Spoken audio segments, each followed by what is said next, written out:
Let's go. Today, I'm going to share with you the story of the cover letter that got me my very first marketing job. And it got me this job when my resume said I wasn't qualified, that I shouldn't be getting a marketing job like I got. And it wasn't like it's not just me saying that. In fact, my boss who hired me for that job, who read the cover letter and the resume, said that he would not have even considered me a candidate based on the strength of the resume, and that it was only the cover letter that got me in the door. And so I've had a lot of time to think about that. This was all the way back in 2005. And I asked myself why. Like, what was it about that got me the job, that got me hired? And I believe that the message that I conveyed in that cover letter was reflective of an attitude that is attractive to opportunity. It is an attitude that gets you hired. And so I want to share that with you today. These are the proven direct response marketing, copywriting, and entrepreneurship success strategies you can use today to write your own ticket and create the life you want. I am Roy Furr, and this is Breakthrough Marketing Secrets. Now, here's today's breakthrough. Okay, so before we dive in, today's sponsor, as always, is me. And specifically, I want you to check out the link in the description to the Copywriter's Guide to Getting Paid. This is not a book on how to do copywriting. It is a book on how to make money as a copywriter, how to be financially successful as a copywriter. So it talks about things like getting copywriting jobs and getting copywriting gigs, going freelance, and even building your business based on copywriting. The link in the description takes you to copywritersguide.com, where you can learn more about the book and grab your copy. And don't forget, like, comment, share, subscribe, check out the other links in the description so that you can get more content like this delivered to you in the future, and so the magical algorithms of the internet will share this with more people like you who will find it valuable. So back to the cover letter story. So at the time, let's rewind back to 2005. I had graduated from college with a bachelor's in psychology. I had some experience in call centers, specifically like selling things over the phone. And I wasn't sure what to do with my life. And so I went looking for the best job that a bachelor's degree in psychology could get you if you're not planning to go to grad school. And I got hired by the local gas company in their customer service call center. So what's that job like? Well, imagine that you haven't paid your gas bill all winter, and on the first warm day of spring, somebody comes out and they shut off your service. And so suddenly you don't have heat, you can't cook, etc. Well, you're going to call the gas company, and you're probably going to be pretty angry. And so you pick up the phone, you call the gas company, and you start yelling at the person who answers. Well, that was me. It was awesome. No, not really. I don't recommend the job. Oh, and I earned like $20,000 a year doing it. So yeah, it wasn't great.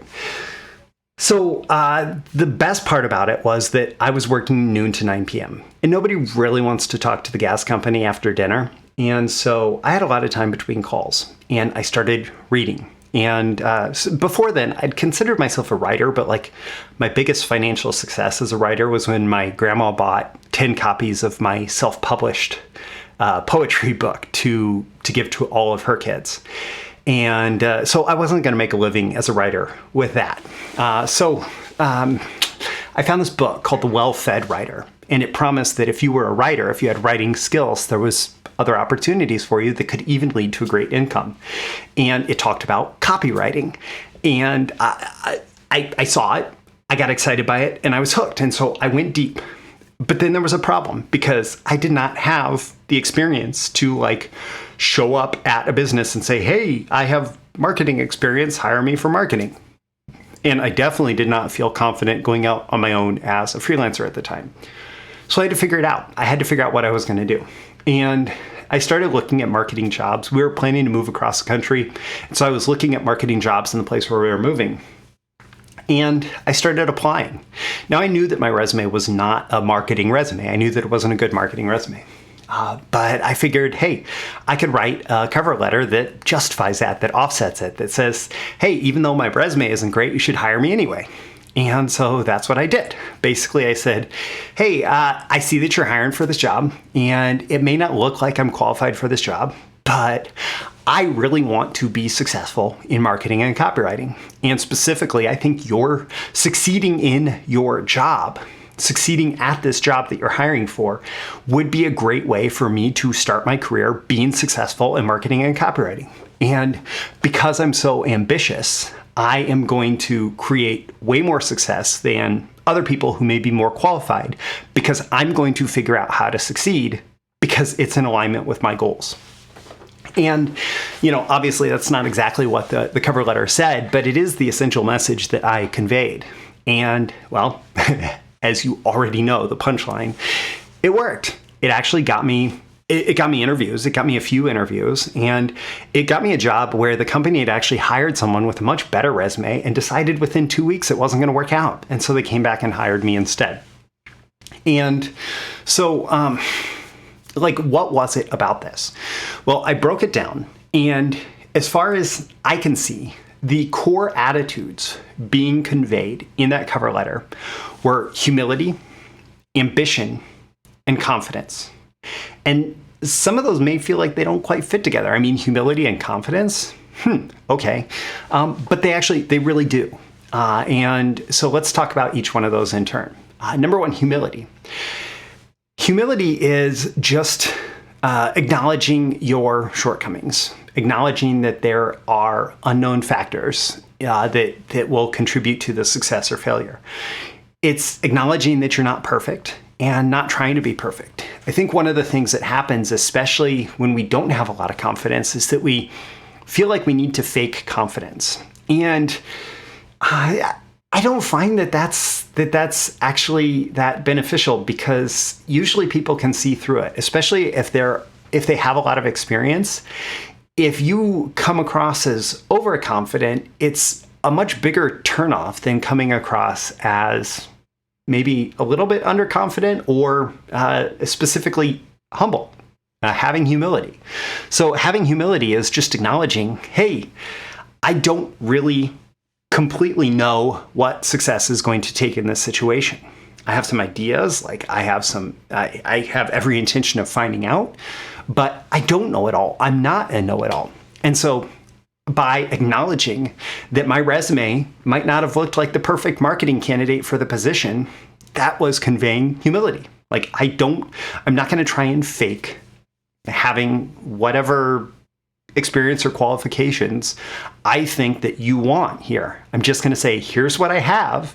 It may not be perfect, but I'm going to offset it, right? And that's the humility that was conveyed in that cover letter.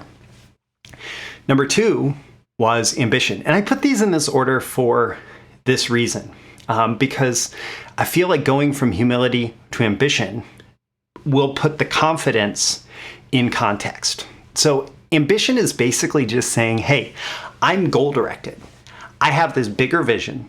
I'm going somewhere, right? And people want to come along for the ride when you have ambition. People want to go with people who are going somewhere.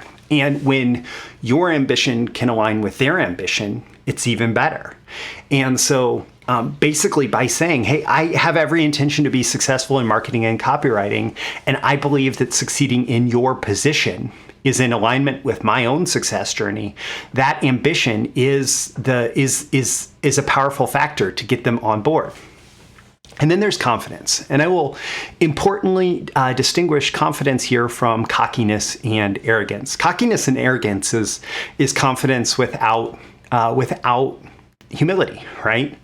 So the confidence that I conveyed is, I will figure it out. I'll find the way to create success. I'll work hard. I'm going to figure out how to succeed, even if I don't know how. I'm going to work harder than anybody else to figure out how to succeed. And that combination there of humility, I'm not perfect, I may not be the perfect candidate, ambition, but I'm planning to be successful, and confidence, I'm going to figure out how our success can align. That was what made that cover letter so powerful, and that's what got me hired. Now, there is a deeper aspect at play here, and it comes into it's the growth mindset versus fixed mindset. So if you're not familiar, Carol Dweck is a Stanford psychologist who wrote a book called Mindset that talks about this growth mindset versus fixed mindset. The fixed mindset is that false confidence. It's, I'm awesome, right? And the thing is, like, when you have this fixed view of like, I'm brilliant, I'm awesome, I'm an incredible marketer, all of that, it's fragile. It's easily disproven. It's like cracks begin to show very quickly. And it can actually lead to lower performance, because as soon as you reach your limitation, as soon as you hit limitations, the fixed mindset causes you to shrink, causes you to pull back, causes you to crumble. Versus the growth mindset, which is, hey, I'm going to figure it out. I'm going to grow. I'm going to learn. I'm going to figure out how to succeed here.